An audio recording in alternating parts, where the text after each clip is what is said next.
Mana shu sovuq kunlarda ko'ryapmiz, mana ko'chada ishlashyapti odamlar, qo'li so'qatib, ustalarimiz ishlayapti, boshqa shu hunar bola chaqa boqaman deb, halol rizq topaman deb, bolam, ayolim birovga sarg'aymasin deb halol hunar qilayotgan shunaqangi hunarmandlardan Alloh rozi bo'lsin.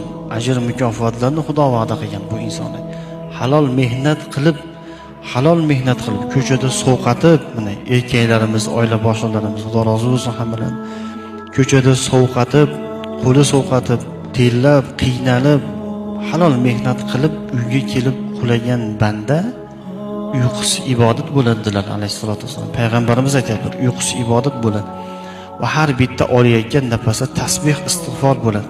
Halol mehnatdan charchab uxlab uyg'ongan bandani gunohlari kechirilgan holatda uyg'onadi degan.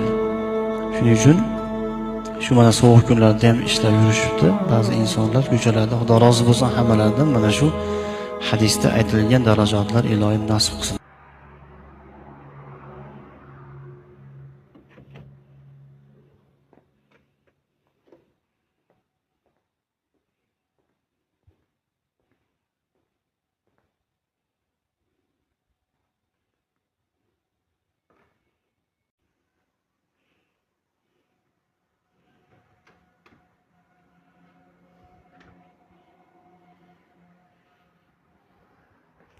Aylantirib qabatning o'tida ikkimizning yonganimiz